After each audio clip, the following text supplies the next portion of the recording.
Glad you're still watching Science Breakfast with me, Alan Herbert, and the sign language interpreter is Esther Kendi.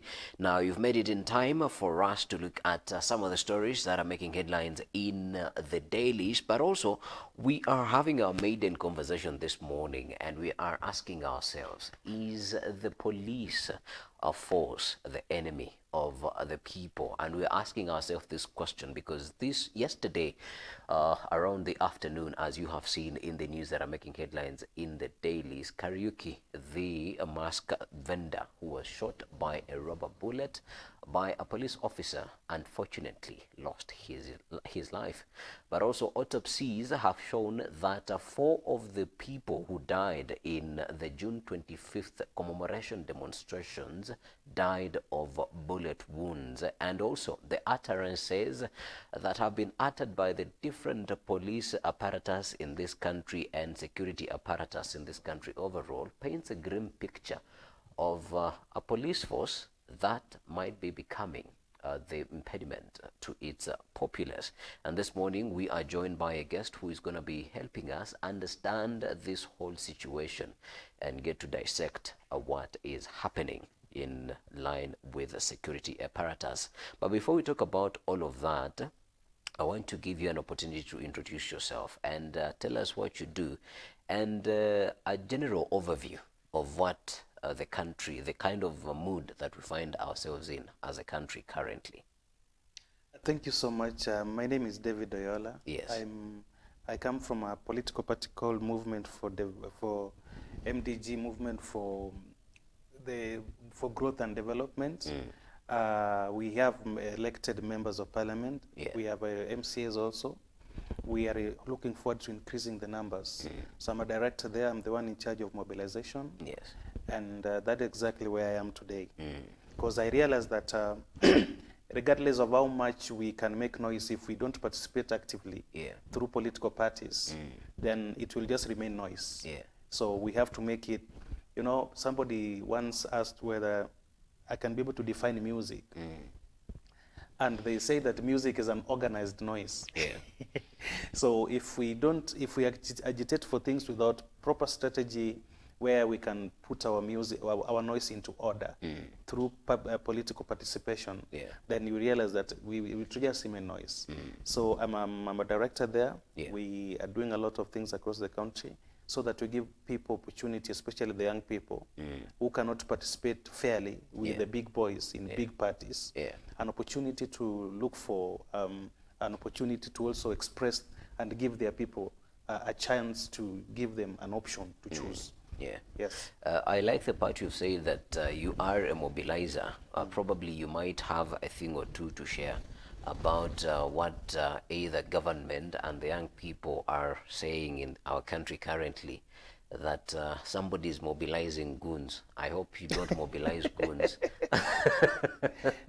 That might not be in the right direction. But before we talk about all of that, I want us to look at some of the stories that are making headlines in this country, And the Standard this morning are asking themselves, where is Ndiangui?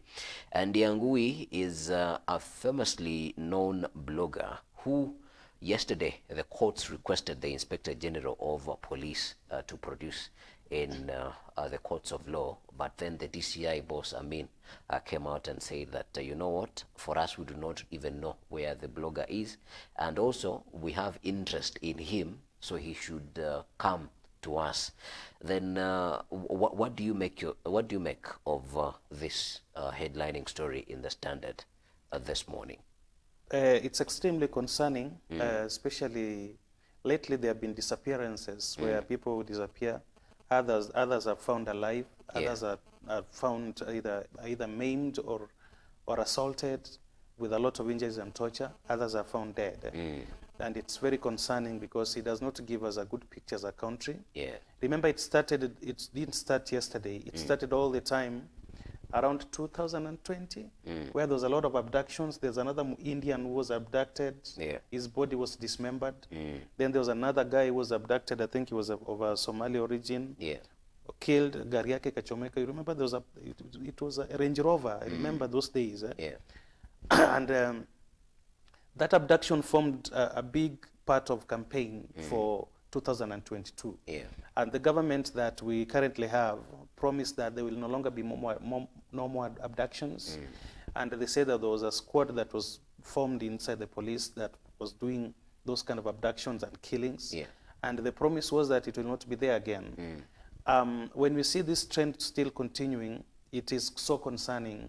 And my exact plea that I can be able to give out there to our security system is that they have to work around the clock to see this thing come down. Yeah. And the young man should be found. I have seen some pictures going around on Facebook. There's another person who was dropped in Rwaka. Yeah. Who has a semblance of the Omdiankui. I hope it is not him. I'm informed he's just unconscious, he's still alive. I hope that when he gets an opportunity to really explain to us what happened. But this kind of abductions and disappearances, people are found dead, either dead or are tortured, must come to an end. Remember what happened to Albert, the same thing? Though him was so directly connected to the police. I hope this is also not connected to the police. Yes. All right. And the Standard is also saying the buck stops here, and DCI boss Mohammed Amin is gradually turning into the country's lead trickster with a special gift for unleashing bouts of alternative facts. In his continuing well-oiled PR stunts defending the era of abductions, he denied knowledge of missing blogger Ndiangui Kanyagia. Hours after the courts summoned him and the IG with a straight face as 21st century cheats, Amin claimed to be also looking for him. Now this you see, even as we want to have hope in our police, this all seems like it was choreographed in some way. Why then do you wait for the court to ask for the blogger and then deliver a press statement? But all this while, you have been quiet. Is really the police not in any way connected to these abductions? I cannot authoritatively state that the police is directly involved in it because I do not have facts. Yeah. Secondly, I think somebody went to court on that matter, and the court pronounced itself on it and gave a directive that the young man should be produced. And I think it was on that basis that he was addressing that particular matter. Yeah. You see, there's a lot of things going on today. There are things that are going on. We don't even know whether they're politics or they're exactly the real thing that are happening. Yeah. For example, I don't like the wordings of the way Standards has put it. It's so sensational. It is so emotional. And when those things take that trajectory, you know, people feel attacked. We lose objectivity. And I would love that they could have, because when they now say PR stance, you know, that is the opinion of the editor. It is not I mean, not everybody holds the same opinion that it's a PR stand, because we don't know at what degree is a press statement a PR. Yeah. Because we don't know at what degree. So we also would love to at least ask our media houses to at least, these things are they're painful. I mean, families are involved, people's lives are involved. But too much emotional expressions on matters as serious as this, they lose their meaning, and people begin reading politics out of it. Because if I read that statement, I'm a political scientist. I will not read it as a journalist. I will read it and say, these guys are doing politics. It's not about this young guy. It is not. What exactly is this editor or this media house trying to do? Because if you look at, I'm not trying to discredit their stories, but they have been very toxic for quite some time. For close to almost, for the last time that I've seen, heading to around 8 months, it is consistent negative reporting daily. And you see that what happens is that sometimes when you're a journalist, you also look at the mental health of your readers. When you continue pumping negativity in people's heads, people begin even having mental illnesses, because you are subjected to negativity and all the negative stories every day, consistently. It is consistent. And you find that, yes, we are pursuing justice, but we are doing another harm somewhere else. So We hope that the story, the issue about the young man is going to be resolved. He said that they didn't find him. I hope they will find him. I just hope that they will find him. Alongside there are other very many others. There is another case in Bondo that happened in 2020 of when a police officer arrested some young border guy, because I was there.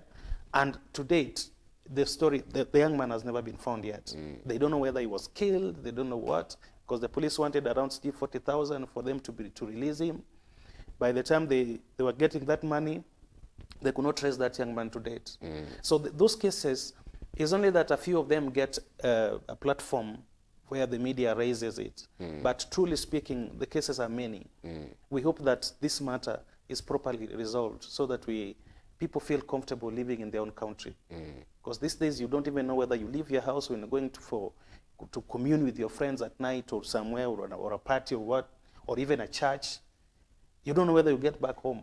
So we do not want to live in fear, because it will get to a point where we be like our neighboring countries, where you are in a media house like this expressing your opinion about governance issues and expressing everything else. You get out there, you're picked by strange people. Some of them are not uniformed, and you are not found anymore. We do not want to get to that point. I think Kenya, we have grown. But when you say we do not want to get to that point, but we are already at that point. Because when you read the quote from the Standard that you've said that is somewhat toxic in their reporting these days, when you read the quote of the accounts when Kanyagia was being abducted, now they say the neighbors were threatened because they were told not to tell anyone what happened. After telling them I am the mother is when they opened up and told us what happened. Now this is the account of the mother of the blogger that was abducted. So when you say that we do not want to get to that point, but we are already at that point, are we really missing the point here? Because even when we look at Albert Ojwang, picked in his father's or mother's homestead, and we saw what happened after that. Are we, what do you mean we shouldn't get to that point? Because I see we are already at that point. I still feel we are not yet there. If we get there, so we should wait for us to get not really. Far worse places for us to really acknowledge that as a country we are finding ourselves in a situation that we shouldn't be in. No, the signs are directing us towards that direction, and we have to stop along the way. We do not want to get to complete the whole journey, because it will not be proper for us. It will not be safe for everybody else. That said and done, I told you there's a lot of moving parts currently. Now, there are many things that are happening. For example, the case of Albert Ojwang. In my own analysis, the reason why I feel that, for example, he was under that kind of attack that took away his life. I think there could have been an information that he got access to from some quarters. Then innocently, like any other person, I can, if we are online, as we are digital, I share with you something and you feel, this can be a story that can build my, my following, your credential, online credential, and you share it innocently. You don't know the intention of the person who sent it to you. If you look at what was alleged to have been shared by Albert, for example, it was a design of a newspaper, which never existed. But the information that was inside there was very sensitive. So there could have been that the person who was feeling attacked or by that kind of post wanted to know exactly who gave this information, because it could have been true that what was written in it was actually true. And the person really wanted to know, who is this that gave you this thing? Unfortunately, in my own analysis, the guy didn't know. He also shared it innocently. Or maybe one of his people, the people that he was with, one of them snitched against him. So out of the torture to reveal, and because he doesn't know, so the torture went excess, took away his life. And I always still hold to my young people, especially us who are in the digital world, that there's a lot of things that are happening currently. Most of them are politics. Let us approach them very carefully so that we don't fall in the crossfires of people who are pursuing their own selfish interests. Because there's a lot of succession politics, both in the police, both in the national politics. I mean, everything out there is being politicized. So sometimes when we are doing all this advocacy, it is proper to do advocacy for good governance. You say corruption is this, we need to fight it, you know.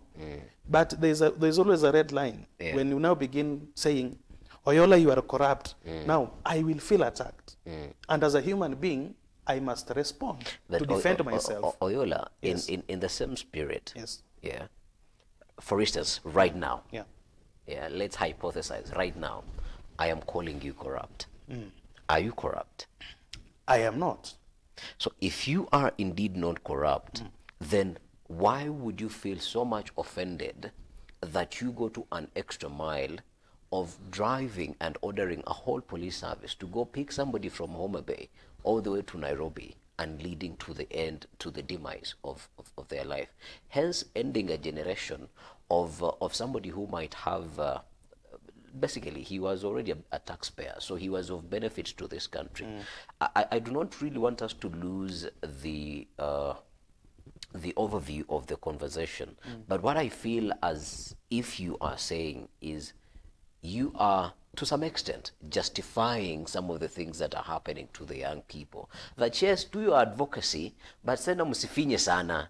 Kwa sababu mkifinya sana, kutakuwa na consequences. To me, that is, I'm trying to read in between the lines, and that is as if what you are saying, because I will give you an example, and from the previous administration, and a lot of ills happened from the previous administration, but you saw a lot of restraint, even from the head of state, that whenever they were attacked, it was not necessarily their business to justify what has been said, true or false.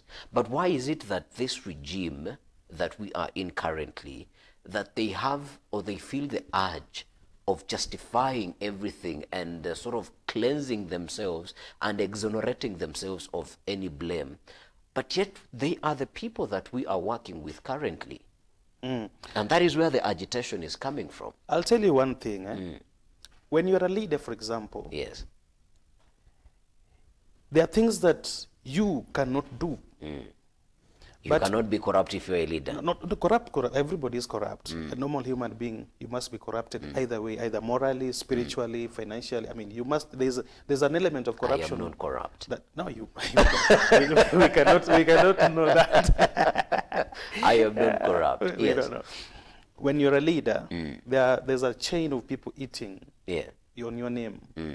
The people that, you know, they are not supporters per se, but your entire system, you know, the guys that you're with. If you look at the history of extrajudicial killing, all the way from 1960s during Kenyatta time, Moi time, Kibaki time, because they have always been there. All right. There are certain things that used to happen that even the head of state or even the leader that we sometimes could point a finger at wasn't even aware. A good case in example is the death of Robert Ouko. Right. If you read certain reports, was that Robert Ouko was tortured by his colleagues, according to those reports they were saying. Was reported. Remember when they arrested the guy who shot Tomboya? Was it Mungai Karaoke? He said, "Why are you people coming for a small guy and the big one you have left?" All right. And I will use the example of Robert Ouko. His colleagues, or the guys who caught him and tortured him and took him to Gotalila, where they dismembered his body. And it is said that by the time that they took him to Nakuru State House, where Mzee Moi was. Mzee looked at it and asked in fury why they had to get to that point. I mean, whatever had happened to him was better if he's just killed. Because people would not understand how that element of torture would be subjected to a human being. So it was better he's just die, people forget about him. I want to tell, and I'm not justifying anything, but I want us to be alive to the fact that we are living in the world. Okay? And as a Christian, which I am, I don't know whether you are a Christian, we realize that we are living in a sinful world. And there is no day the world will be better. We just have to find a survival mechanism to make us live a little bit one day longer. We should not put ourselves in unnecessary crossfires on wars that are not ours. right? So who is fighting a war that is not theirs? There's a lot of people fighting wars that are not theirs. Case in point, give us examples. For example, this demonstration that happened on the other day, On on Wednesday, 25th, yes. yeah. Which war was that? The parents who went to the streets to demand for the justice of their children, who to date, you and Oyola agree that they haven't received that justice. You're saying that they are fighting a war I was that in isn't town. theirs. I was in town. There were no parents. You could not get into town. It was cordoned off. Who was the former Chief Justice Maraga? Who was he matching? Maraga is still a state officer with all full bodyguard and protection. No. Kindly respond. You say that there were no parents Yes. in the CBD or during the demonstrations. When Maraga, former Chief Justice, was tear gassed in town, who was he with? He was with some civil society members. I know most of them. My former MP Neto Agostino was there. And because me, I know those guys. Yeah. There was no parent there. Those who are civil society, which Maraga, the CSOs, they are trying to front Maraga as a candidate. Now, to them, it was not about the justice for the parents. To them, it was about politics, projecting Maraga as a fighter and a defender of people's rights. It was not about anything about justice. It was all about politics. Yeah. You get? I was expecting that parents would go there, do candle lighting, whatever it is, peacefully, and that happened. Did you really see what happened on that day? Was that anything closer to anything people are fighting for? I mean, now another more people died. For what? Nothing. Useless deaths. You subject yourself into a fight that you don't even know where it is coming from, where it is heading. Then you end up losing your life unnecessarily. You leave your parents with a lot of stress, everybody cries for people who depend on you. Yeah. I don't know whether you have a child, but I do have children. If you look at the stages of a child, the growth of a child, you can imagine mtoto akue mkubwa atoshane na mimi wakati huu. Then unnecessarily, his life just ends like that. Yeah. As a parent, you cannot heal out of it. Because you cannot heal. You have spent a lot. We've got parents, even fathers, mostly fathers. You look at certain fathers, they still have one coat that they always have year in, year out, year in, year. They don't even buy new things because every resource they are getting, they are putting it forward there for the welfare of their families. That the children eat, they go to school, they do this, they get certain things that they never got when they were younger. It is important that us as young people, even as if we are doing advocacy, but at least let us put our parents also in thought, okay? I would not feel proper altercating with a police officer who has got a firearm. I don't know whether this guy has got a mental issue, how he woke up, did he even sleep, right? Then unnecessary provocation comes, especially when there's riot. People provoke each other. You provoke the police, police provoke you. Then out of nowhere, the devil gets into the detail, and you just lose yourself like that. But you see the devil here on this one, the devil is being blamed for nothing. And those are the headlining stories in the Standard. Quickly, I want us to look at what's making headlines in the Daily Nation. Then we take a quick break. Now, I don't know if you're going to call the Daily Nation also healthful and trying to exacerbate the mental health of Kenyans. Shah scandal is the headlining story in the Daily Nation, and they are saying fraud. The effectiveness of Kenya's most expensive healthcare system are put in place to remedy the theft of taxpayers' money that plagued the defunct NHIF has been put to question after some 31 hospitals across 13 counties were found running elaborate deception schemes involving double billing, fake outpatient claims, forced and ghost admissions, as well as pre-authorization code abuses. Now, the revelation of the scam could just be the tip of the iceberg. This is a story that you'll find on pages 4 and 5 of the Daily Nation. Now, just sort of borrowing a leaf from what you had said initially, if I, Alan, as a taxpayer who pays into the Shah Shif a healthcare system, if I went to the streets of Nairobi to demonstrate for the right usage of such resources, then am I also demonstrating for the wrong reasons? Because those are some of the things that are taking the young people or whoever decides to go to the streets. Am I also being on the streets for the wrong reasons? The correct context is that young people went to the street last year against the finance bill, which even most of them never read it. But mobilization happened. No, I would not allow you to justify that they had not read it, because for the very first time in 2024, we saw a clear understanding of the finance bill of this country. Because you and I know that for the very first time, we saw the finance bill translated into the law.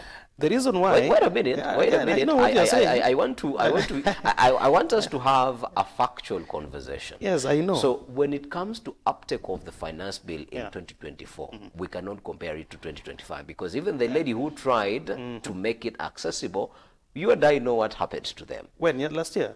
No, this year. No, this one was not trying to make it accessible. The lady set up a website where people could give their views about the finance bill. Yes, and not making it accessible. No, if you set up a website that you are supposed to give feedback about something, then that means you have read and understood what the document is all about. What the lady did... Mr. Oyola, can you give feedback on something that you don't understand? I'm saying what the lady did, let me start with her. Yes. She's an IT expert. She created a platform where people could give their opinion and linked it to the email of Parliament. Okay? Yes. That is what she did. Yes. Now, that is not telling me anything about finance bill. It's just giving people who have read it to give an opinion. Yes. Not telling me to read. Yes. The reason why I told you earlier on that last year I never felt that people really read it sufficient, the finance bill that we had, right? Because I don't even see, I can't even remember any negative thing that was in that finance bill last year that actually, if you ask anybody now objectively, now, last year, which part of finance bill really, you did not really like it? We have to be alive to our reading culture.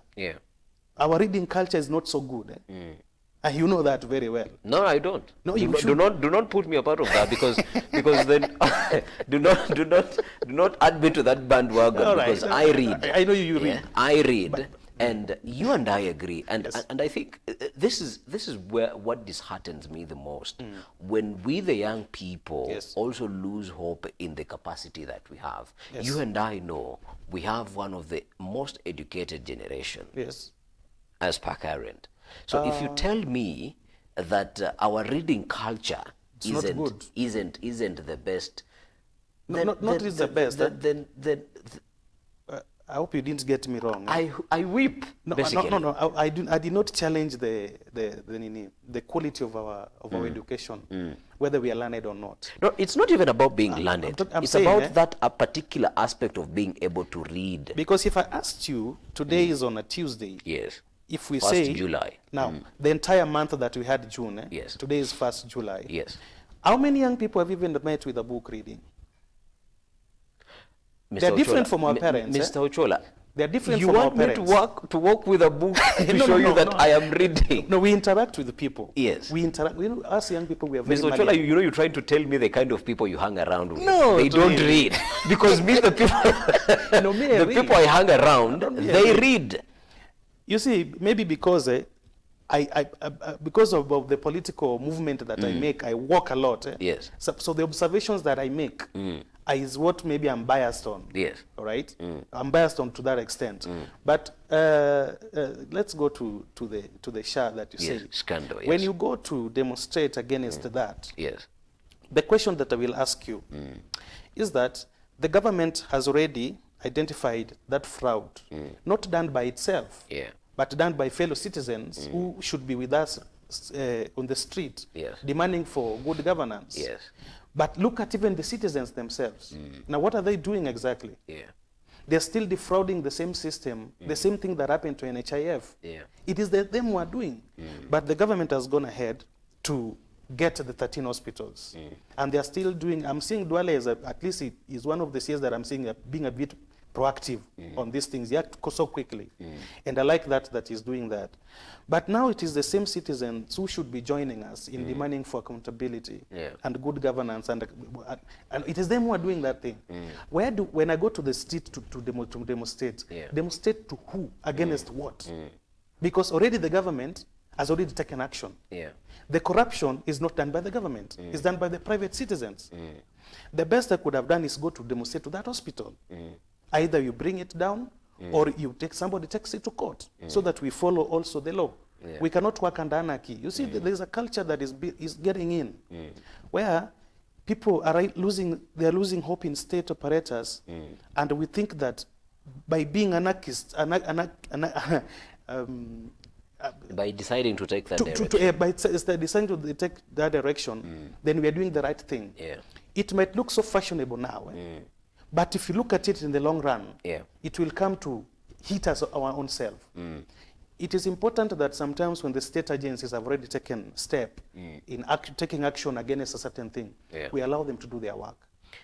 So this one, I cannot blame the state. I blame the culture that we have as a people. And I told you we are naturally, inherently very selfish people. Look at, in fact, if I was the government for the day, I don't think I would give private hospitals any privilege about SHA.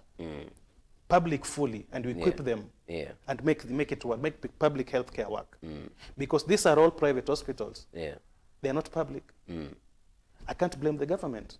But you see, I want us to give our sign language interpreter a quick break. But even as we're going for the break, there is something that I want the viewers to understand, that there is a role. I see you exonerating the government from any type of blame. You're trying to sanitize them. No, I'm just being real. You're being real, but I'm also.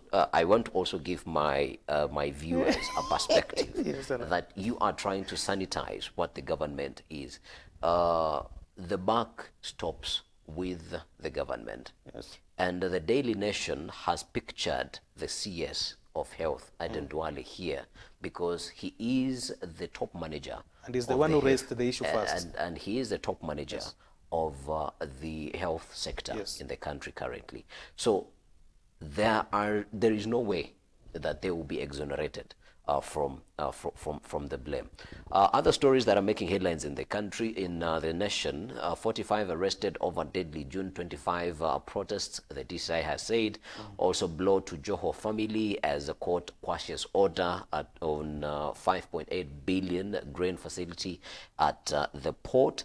As well, other two stories here, short hawker succumbs to police bullet, and from charms to modern medicine. That is what you'll find in your Healthy Nation this Tuesday morning. We're going to take a quick break. When we come back, we're going to be coming back with our maiden conversation. Is the police the enemy of the people? Do you think the police is the enemy of the people, or the people are the people are the enemy of the police? The police represent our culture. They are not from us. They are just one. They are our sister. They are brothers. They're just us with arms and some feeling of privilege. That's it. All right. If you have any comments towards this conversation that we're going to be having after the break, kindly do send them through our social media platforms, but also you can WhatsApp us or SMS us. If you look at the history of CSS or ministers who are in charge of that docket historically, the language is the same.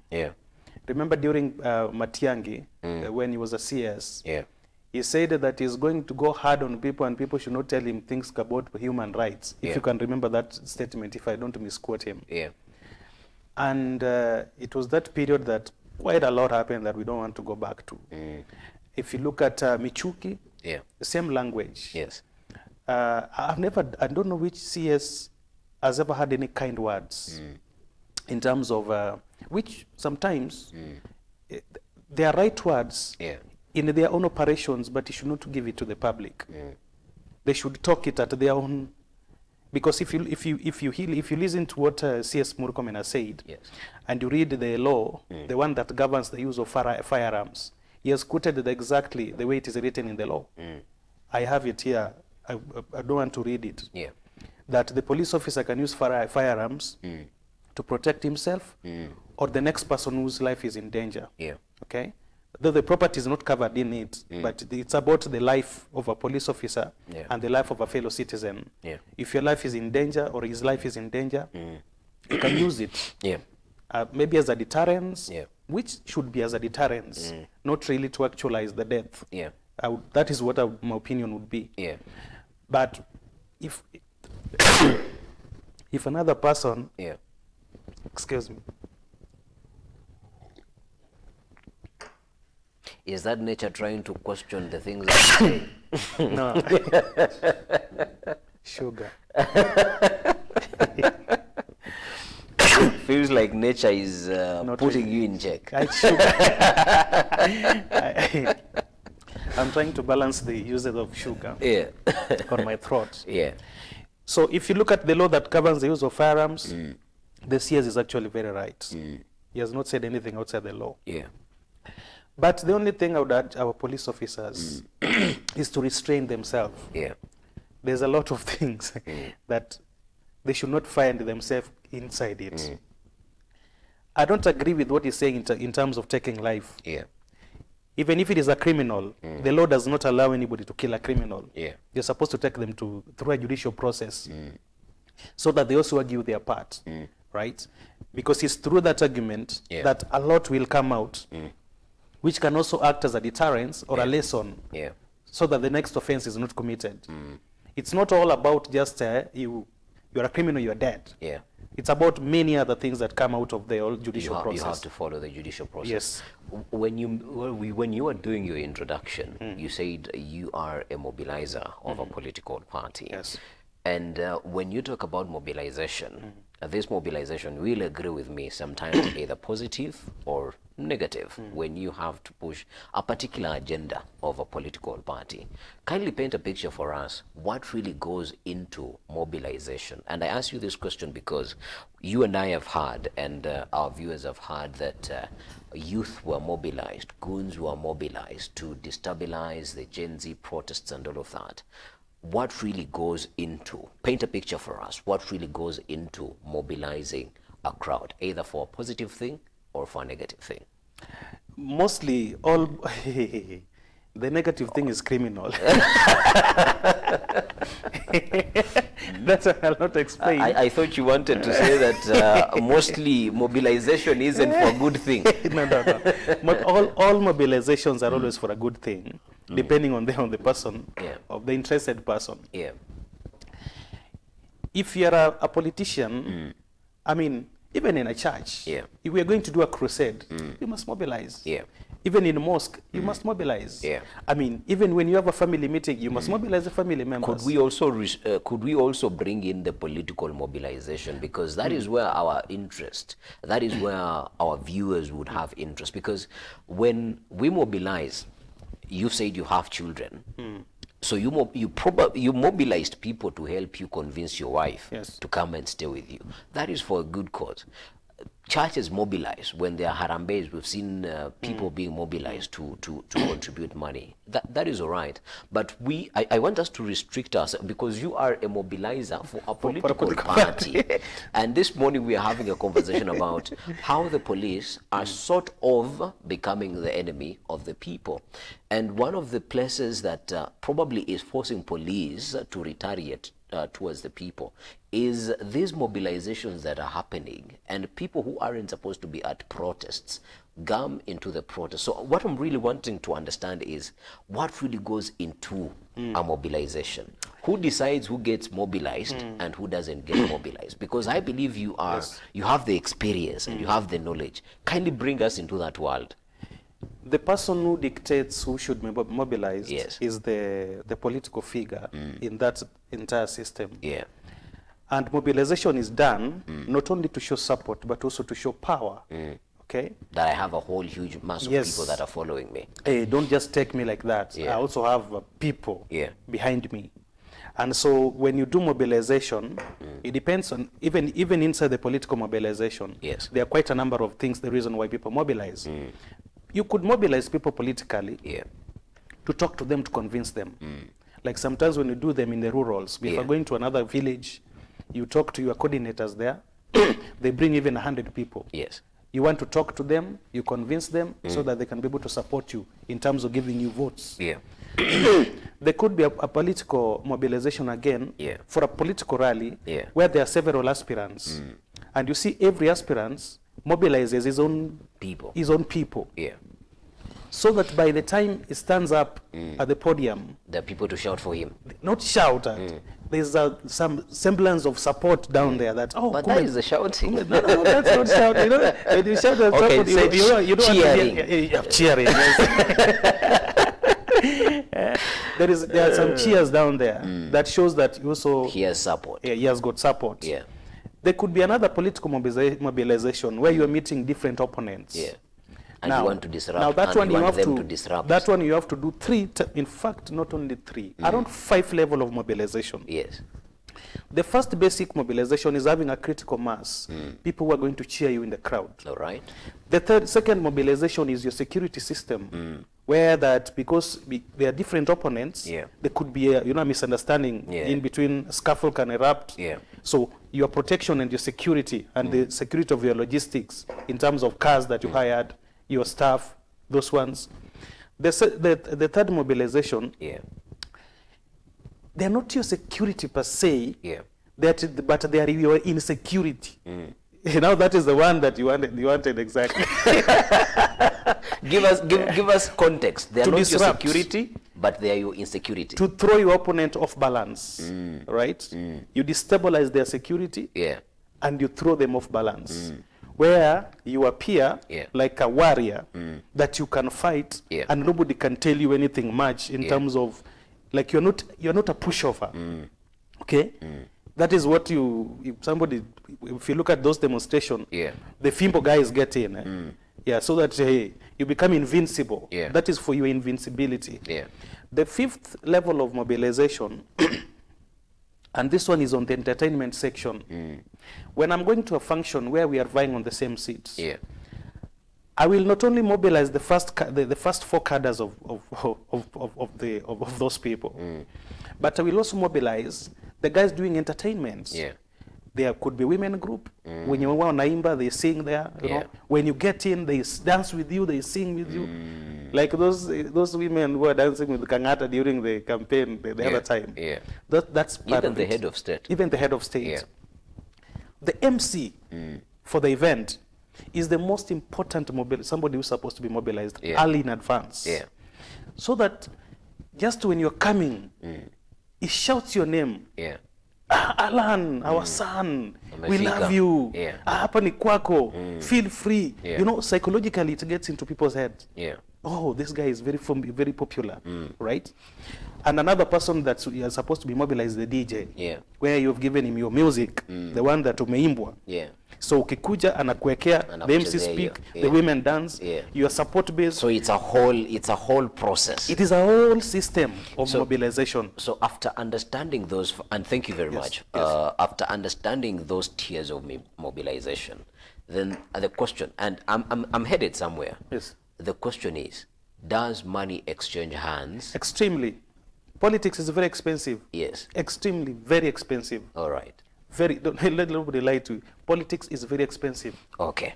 Now, let us come back home to the current situation that we are in. And good, you alluded to the rungu-wielding men who are in the CBD during the demonstrations. Didn't you find it very peculiar that these goons, and I would say that now this is mobilization number 4. Where people now have decided, we don't know exactly who, but there is a powerful force, because I was having a conversation with somebody, and he is in the security business. I think he does number 2, because he provides security to political figures. And I asked him, would you ever go for an assignment that you are not sure who is paying you? And his answer was no, he cannot. Even me. So thank you very much. I would not. Even you wouldn't. So then that means that there is a person, either in government, either out of government, or a public figure who had interest to make sure that goons infiltrated demonstrations. But now my biggest concern is, and this is where now we start implicating figures in government. How come there was a synchronicity in how the goons worked in relation with the police. And hence, our conversation today is the police the enemy of the people? Because the police would have not been discriminative in terms of chasing away people. But what we saw, both on Tuesday and on the demonstrations on Wednesday, those were two different pictures. We saw a police force that is taking sides with those Rungu guys. Exactly. They're walking side by side. And you know, Mr. David, what even saddens me the most, there were even calls to sexually harass women who showed up at the demonstrations. But I heard that report, but I never saw that any case of that magnitude. That could be very extreme. It could not be very extreme. It was extreme because it happened. Yeah. So in that situation, does that mean that, and also now adding on to what the Cabinet Secretary of Interior is saying, so have we now said that now the police is not going to defend the people, but now it is just going to become an outright enemy of the people? One thing that we have to be grateful as a country is that we have a political system where the youth wing of the political parties they are not as active as our neighbors. If you go we have to be grateful, or we have to grateful that our youth, the youth wing section of the political parties. What is there for us to be grateful for if we have sections in political parties that are not working? Now that is where I want to explain. If you go but also, please do not sidetrack me on the issue of police and goons. I'm just there. If you go to Uganda, yes, for example, yes, of course, a military state. Yeah. But to realize that NRM as a political party has got a youth wingers up to high school level. Yeah. Right? Yeah. Now, these are the basic security guys who support the government and the political party at the grassroots level. Yeah. And they work with Rungus, by the way. I've gone to several state functions in Uganda. And you know, that time that people pass in, parade, the youth wings, they are called vigilantes in Uganda. Yeah. The high school guys, wakuna marungu, they protect the party at the level, uko chini. Yeah. You go to a CCM in Tanzania, the same thing. It is only here that we do not have that hierarchy where the state actually support a youth wing that is official, and their work is protecting the party. We don't have it. We used to have it in 92 during the YK 92. I think after Moi and Kanu fell, there's something about these independence parties or parties just next to independence like NRM and CCM. They tend to protect their parties very far down there. If you relate that one to what happened the other time, I cannot, because out of my experience, I cannot authoritatively say that it is the government or it is a political figure or it is anybody could do that. Remember when these youths got into town, they came as a result of the previous Mandamano that happened. Remember there was another previous Mandamano that happened where they vandalized infrastructure in town. And the governor said that one should not happen again. Now, psychologically, when you have that statement, and now we have another youth, unakutana now as a police officer, and they're telling you, our work is to protect the infrastructure of the town. We are business people here, and we don't want our business to be destroyed. So let me ask you, if you're a police officer, are you going to attack them? You can't attack them. Because in ideal situation, they're also trying to do your work. They're trying to aid you in your duties. Now, the problem comes in that when now these two wings, they now collide. So, it's chaos. Now, that is where the problem comes in. But if they were carrying those rungus to protect public utilities and private enterprises in town from being looted, being destroyed, like they did it the first time, personally, I would not have a problem. And the mobilizer could have done a very good job. The only thing is that during a riot, you can never know who is right, who is wrong. Provocation happen, I told you. You provoke the police provoke you, this wing provoke the other, and that scuffle begin to ensue. If you get one person mwenye kuna rungu that you provoked, or no, who provoked one of you guys who are just going to demonstrate, and you begin inciting and say, hey, these guys are also, they have come here, they've infiltrated. Now, vita imeanza. So ideally, if you look at it, you cannot say whether these rungu guys did wrong or did bad, because They could have been very genuine. I've participated in a lot of mandamano in town. This is not a new thing. Yeah. During the time for NASA, those days, and during the time of COD, there used to be another wing called business community. I remember there was a time I almost found myself in crossfire when the business community, they found me in Jivanji. It was 2015 during the Mpeketoni incident of Al-Shabaab. Yeah. And the town, because of our stupid politics, it took a tribal angle. So when you are a NASA or that one was COD, when you are a COD person, the business community who are allied to TNA, because mostly they were TNA business guys in town, those Rasta guys, you know them. When you are identified as a COD person, you are identified tribally. So I went innocently to Jivanji because I used to do a little politics. I was learning street politics there. Yo bunge la mwananchi. I used to be there. I was an official by then. I was elected attorney general there. So nikifika hivi, a friend of mine called Washira. Ndiye akanivuruta. Akaniambia, get out of here. You're among the marked guys here. You see this guy. And by the way, those people came saa 8 mchana na mapanga. I have never seen it in town. When you move forward, during the Hassan must go demonstration, I remember there was a time I was with the wing with the Kinorengo. We were coming from Central Police Anniversary Towers tunakuja town. Kumbe the business community were also coming from Moyave Nyuko wanakuja hivi. Yeah. It forced the police to stand in between these two wings. No, so that we don't collide, because there could have been a lot of death by at that time. There was another mandamano that happened almost the same time now after just before handshake. Yeah. In town. They were this hired, they were not business community, but they were strange figures.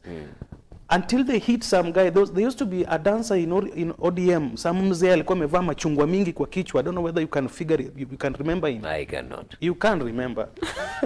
You know him very well. He used to be a dancer. If you look at the ODM rallies, he used to put on things like machungwa kwa kichwa sana. Yeah. Somebody came na gari and ran over him. And he was taken to Kenyatta. He stayed there for a while. And I think, though these days, I think that accident has never put him back on form. Yeah. So these things are not new. They have been there. As long as a movement like what happened in June 25th, last year, whatever, begin to take a political angle, I can promise you, I might not do it. Yeah. Somebody now might not do it. But even if it happens in 100 years, we will have the same results. Politicians will take advantage. Yeah. And everybody will want to show their strength and power. So it is very difficult to know whether that thing was for a good purpose or was on a bad purpose, because vandalism happens, maiming happens. It's difficult, but they are not vices that we want to promote. We should get to a point where we are very civil people. When the Los Angeles demonstration happened, I don't know whether you see, it's just 2 weeks ago. In fact, I've seen them, the 4th. They've already put another one in America. They're saying no to kings because Trump behaved like a king. So they already have a demonstration on 4th in the US that they want to claim back their country. I don't know for what purpose. When it happened and Trump released 2,000 what guards? They're called what guards? Something guards. And 700 Marines. Imagine, but that's America. That now Ruto has released the KDF to the street because simply that is what it is. The Marines are military guys. Yeah. Police, the guy in charge of police in that state, he said, if you try to throw stone at us, we will tell your parents where to pick your body. But if you try to abuse us and insult us, we make sure that we'll call your parents to go and to look for a lawyer to represent you in court. That's what they said. And imagine that's America. So I want us to know that sometimes some of these rights, the world is very changing, it's changing, and that's why we always have to keep on checking our democracy, because it is always under threat at any time. Yeah. We are not absolute, we are not perfect. Democracy we thought America was perfect in terms of their democratic principles. Look at what is happening there. Quite things that we're even better off. And therefore, me, in my opinion, this hiring and mobilization of goons and and security and insecurity, they will always be there, provided that the movement has taken a political angle. Because we have seen teachers demonstrate. None of those things happen. We have seen doctors demonstrate and nurses and all the trade unions, even the university students. We do not see infiltration where goons take center stage in terms of policing or fighting or becoming militant group. We don't see it. So then the police is the problem. We only see it. It's police, it's politicians, it's interested parties. So then back to our question Yes. of police becoming the enemy of the people. So the police has become the enemy of the people, because even those examples that you've given, watch all the demonstrations by nurses and doctors. They have been tear gassed and beaten up. By the police, yes. By the police. So then you are confirming that indeed our police force is the problem. Number one, you see, our police force is not trained on anti-riot. So then, if they are not trained, then you are confirming that the police is the problem. I think deployment. Because every time, for example, the guys who are specialized in riot management, Kama GSU, are deployed. Mr. David, we don't have those things. Help me answer this question. We pick wrong. Help me answer this question. If you say all these are true, then the police is the problem. Why? Because they do not have the capacity to handle the demonstrations. So then the police should not be deployed onto the streets to manage public the order. demonstrations and the public order until they are trained fully on how.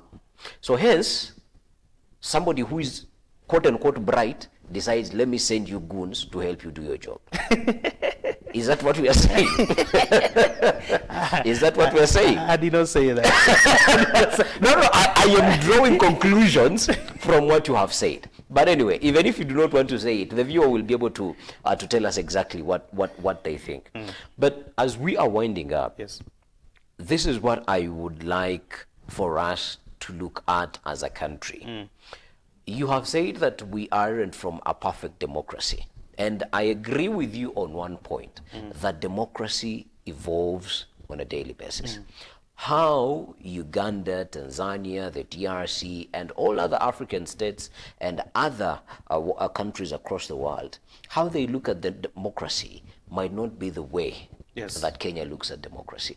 But there are principles that will still ground a country back to democratic ways. That's true. Yeah. And if then that is the case, then we must not say that because, you know, even some of the examples that you've used in Uganda, it's only that I do not want to call you out on air, but some of the examples that you have used are preposterous. All right. And for that reason, I would like us to sort of have a way forward, because if we do not have a way forward, then this conversation would not have made sense. What are some of the things that we should then do or look out for? Say, you and I know, as you've said, brutality will not end. Demonstrations are not going to end anytime soon. So what would you think would be a place, or what would be the ideal solution for a democratic demonstration where people show up on the streets and they demonstrate and they agitate? Because other avenues of agitation have been blocked. Because when you look at what happened in June 25th during that period, people were told, do not demonstrate, do not go to the streets. The young people of the country accepted. Where did they take their activism? On social media. But now even on social media, they were chased out of there, because however they did things that you wouldn't want to see a head of state done to and your leaders done to. But what other avenue of expression would they have had at that particular time? So when that right was taken away also, new stringent measures to measure to look at how social media is used and all of that. So people have, the young of this country have this agitation in them. Where do you want them to take it in an ideal situation that they show up and they say, this is what we don't want, this is what we would want to happen? How would you think that is possible to happen when all avenues have been closed? I doubt if there is any avenue that has been closed that I'm aware of. I doubt it. How many people Do we live in the same country? Yes, we do. Okay. How many people have been abducted? And I'm not saying by the government, but how many people have been abducted because of particular social media content that they put out and they disappeared? How many? I don't have the correct number. Yes, but it happened. But at least we have the evidences that we can cite. It happened. Yes. So when you say you have not seen where these things have happened, my brother David, I told you, when I began, I told you that these things will continue to be there as long as we are being ruled politically. But then, and that I'm not disputing. Yes. But my question is, what I do not want you to turn an eye against is that these things are indeed happening. Yes. They are happening. They are happening. Agreed. Yes. But now, given, because the government is saying... And there's a caveat to my answer. I forgot to override it. Yeah. There's a rider. The government is saying, hey, dear parents, take care of your children. But we want to take care of our children, but then we cannot take them to school because there is a funding model that does not recognize certain demographics. How else do you want us to engage our children? You want us to take care of our children, but some of our children have finished universities. Unfortunately, they haven't gotten jobs. It is not your responsibility to give me a job, but it is constitutionally, you are supposed to create an environment where I can thrive. We are saying, or they are saying, some of the taxes that you are putting in place, they are limiting the ability for us to be able to. So all that is agreed, but then how do we express ourselves of this, what we are feeling, without us fearing for our life, that we might go out in the street, get shot, we might say something on social media, be picked out of of our fathers and mothers' houses. How then are we going to be able to say that, hey, you are in power, but this is how we feel? That is the question to you. How are they able to do that? It's unfortunate that the governments, both, Fuhura will excuse him. No. Kindly allow me, because you have drawn parallels from 2020, you took us to 92. Yes. It is good to look at history. Yes. But can we restrict ourselves to the current situation? Because this is the current day. You see, all these things are historical. They never started yesterday. I mean, unemployment has been there ever since I didn't knew it. Exactly. Unemployment has been there. We have to find out why. Unemployment has been there. Yes. I want us to have a constructive conversation. Yes. Unemployment has been there. But as the head of state and the government, you said, or he said, or they said, the government, that they have a plan. So the people, the populace, aren't holding you accountable for things you did not say. You are being held accountable for the things that you say. I do not want us to go into. I do not want us to go into that conversation. How? The question is simple, and I will drive it over and over again. How, David, for the last time, how? How should we be able, or how should the young people of the country be able to agitate and say, hey, we do not want to throw stones at you. We do not want to loot.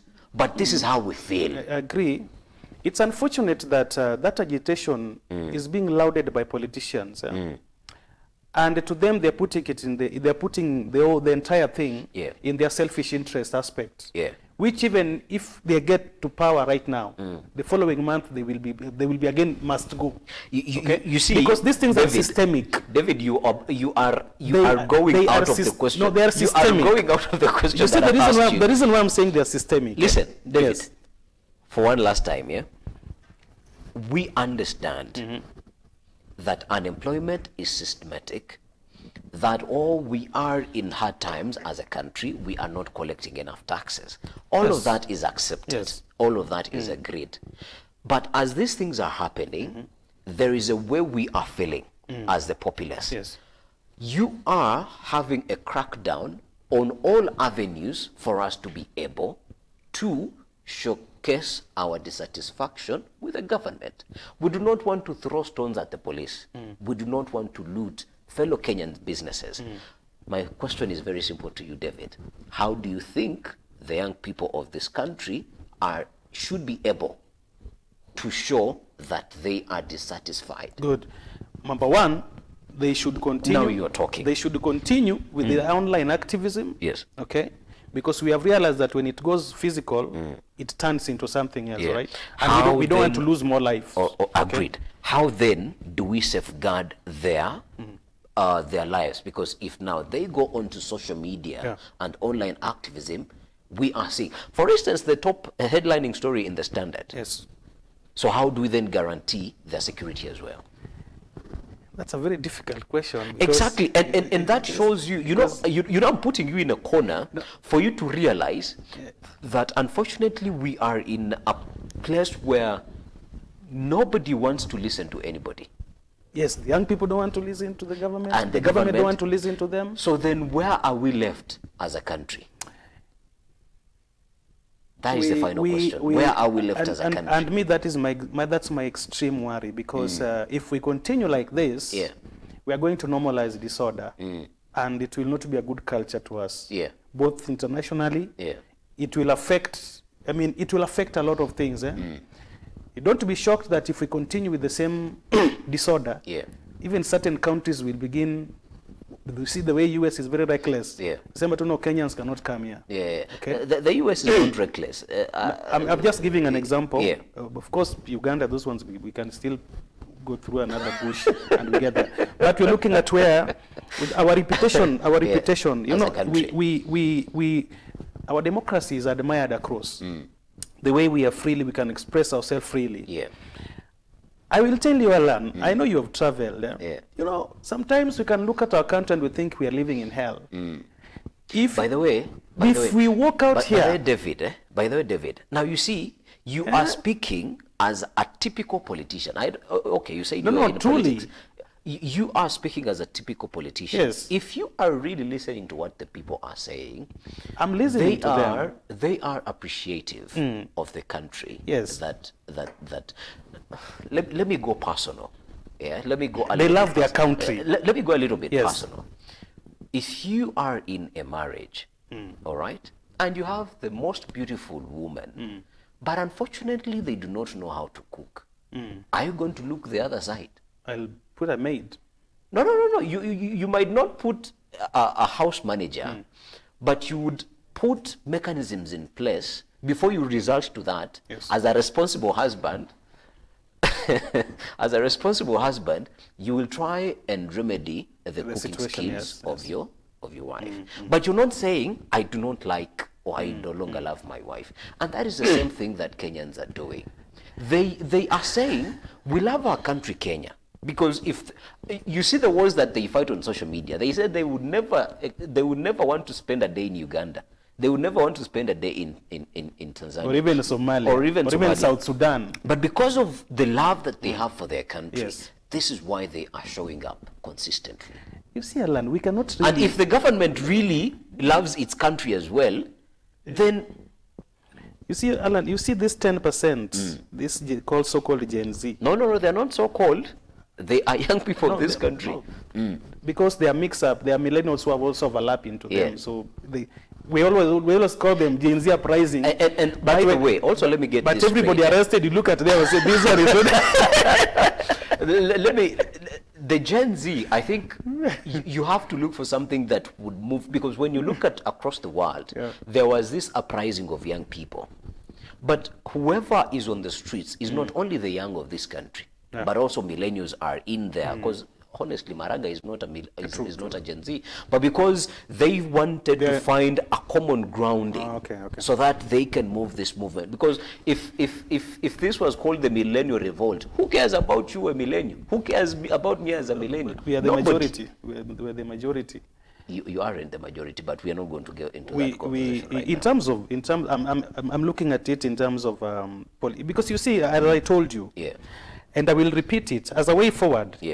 So that we put this thing into proper context, and I will urge all the young people who are proactive in terms of their governance and whatever thing, what to engage political parties, because that is the only constitutional way that we can be able to make changes from inside. Yeah. If we fight from outside, those people inside will fight against us. Yeah. And we will not listen to each other. Because I want to take their position, they want to protect it. Yeah. Let us get inside political parties, let us vibe oppositions. Yeah. If we are serious Yeah. at all that we want to change this country, let us get into political parties. Yeah. You see, liberation, the first liberation and the second liberation. The first one, they fought through civil society with arrangement outside, outside Khan when it was one party, one party. So when Moi opened the space in '92, the second liberation guys now formed parties and they get into the political system. Wakina Kiraitu, Wakina Martha, Wakina Raila, Wakina Mwite, all that lot of second liberation, Wakina Orengo. Now when they got in, we realized that over time, they began looking like the guys that were fighting, right? And I want to see the real character of these people, us who are now agitating for change and good governance. How different we are going to be when we take over government systems and see whether we can be able to make changes here and there. It can be minimal because a country is built over time. And it is very difficult to build a country better at once. To be fair to all governments. And that is why sometimes I feel like even this thing called term limit, we should not actually have it. Because when you become a president, you take over power. For example, let me use Uhuru or Ruto, or even Kibaki. You have 10 years. The first 2 years, you are clearing the mess of the previous administration. That is a dead narrative, right? David. Okay? No, just wait. I'm telling you. The first year, you are clearing the mess of the previous government. Remember, even now, this government has been complaining that the loans that they were left with, if you look at the percentage of the loan, the money that we collect and the amount that we're paying for loans, plus the recurrent expenditure, government is, they're called, in political science, we call it, government is run by processes, procedures, rules, and regulations. If you skip one, nothing will move because a letter has to be written, forwarded, and those things take time.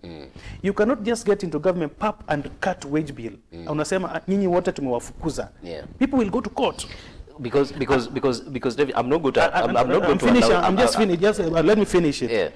So the first year, you are still stabilizing your administration and clearing the what you feel as the mess of the previous administration.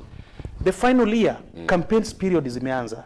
You people are in the field, people are campaigning. So ideally, in the first tenure of a president, especially in our democracy, unapata he only goes 3 years to do any serious work without distraction. Now, let me tell you, in the last 2 years, if you are president, what can you do?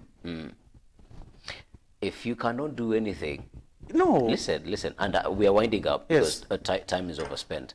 If then you cannot do anything, then you do not deserve to be in that position. And the person you feel deserve it will have the same challenge.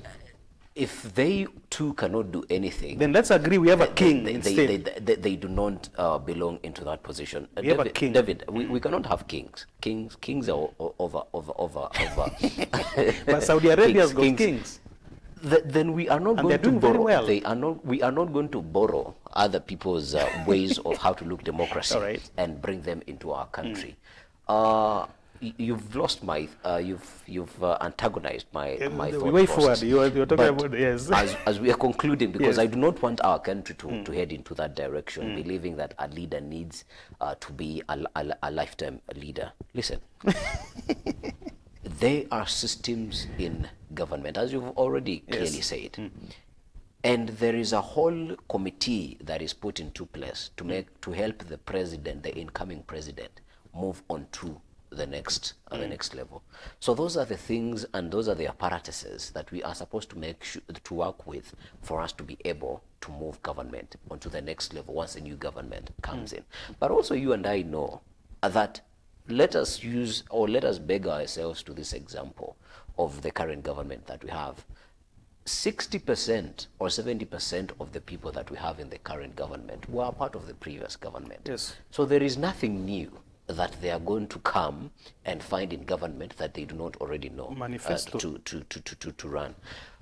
Case in point, 2013, 2017, same government. Yes. They did not need 2 years to jumpstart so that they can run a government. 2007, 2013, all that lot that came into government, they did not need anything new. They did not need a year, they did not need 6 months, because all those guys were literally the same. So the narrative that, oh, a government needs to come and remove cobwebs and all of this is begging. No. We are winding up, my brother. Yes. that's academic, Yeah. but practically it's not feasible. But then we are electing people who we believe that understand what they are going to be doing. Alan, and you as an academic, yes. The biggest problem third world countries have, especially the global south, who are being forced with this thing called democracy. Democracy is in its own self. Is supposed to work in economies that are long stable, even financially, economy is strong, so that they only manage systems. Us, we are being forced with the democracy. System themselves we don't have. So you do not want us to be democratic? No, we are supposed to be democratic, but our democracy must not be fixed. But David, let me ask you a hard-hitting question. Who is going to fix these systems? No, this agitation will fix it over time. Who is going to fix this system? Exactly. And that is what I'm saying, that these guys do not need a whole 2 years to paint the rooms that they are for. If you look at Europe, because when you look at, say, this president that we have currently, he has been in the system since 1992. What new thing is going to happen under the sun that he does not understand in government? Be honest. No, be honest. No. What new thing? No. The current deputy president, daily, the current deputy president, he has been a member of parliament, he has been in Senate, in administration. He has been in administration. What new thing does he need to be able to deliver? Those are the questions that we are asking ourselves. 30 seconds for your closing remark. All the development. This is the closing remark. Yes, the closing remarks. All the developed world, when you go to Malaysia, you go to Singapore, you go to America, you go to Europe, most of them. And Malaysia is a younger country than Kenya. And it was built through benevolent dictatorship. Same to Singapore. America was built through slavery. Europe was built through slavery and dictatorship from Spain. All over the world. If you look at countries that have developed some semblance of benevolent dictatorship takes center stage. Because if you want to build a road here, if I'm not the benevolent dictator, you'll take me to court. I think that was supposed to take 2 years, will take 10 years when we're waiting for court judgment. Life continues, people will continue to complain. Sometimes government becomes slowly, it works slowly because they say the wheels of justice, they roll slowly, but they will get to you. One thing that I would urge our fellow citizens, that we should not give up on our country, we should not give up on our government. In as much as we should put them on toes, but we should also be very patient, and we know that in 2 years you cannot get everything that was promised. Somebody is elected in 5 years. If we don't like him, when 5 years elapsed, elect another person. But the most important thing I will tell my young people that let's join political parties. Join political parties, vie oppositions, make changes from inside. If you look at your county assembly for your own county, if you look at county assembly for your own county, you get almost 70% are semi-literate people. People cannot have any idea how to compare development in this county to this country. But young people have disappeared in urban areas doing nothing, right? We should be able to also go back, put pressure on our governors, our MPs, and also seek to replace the generation that does not get along with our opinion and ideas today, so that we put in a new idea, a fresh idea that can put our country forward. Complaining is good, but being proactive in getting into political system is the most important thing, because it is through that channel and avenue that we can be able to make progress as a country.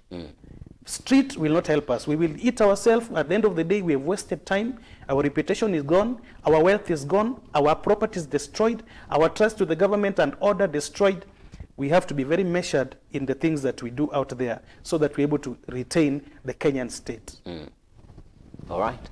If I add anything onto that, we shall go up until the mid-morning. Thank you very much for being a part of this conversation. I've been your host, Alan Herbert, and our guest this morning has been Mr. David. It's David Oyola. Oyola. O-Y-O-L. O-Y. I want to call you Ochola, but No. it has been Mr. David Oyola, and the sign language interpreter has been Wanja and Esther Kendi. Let us see you tomorrow. Good morning.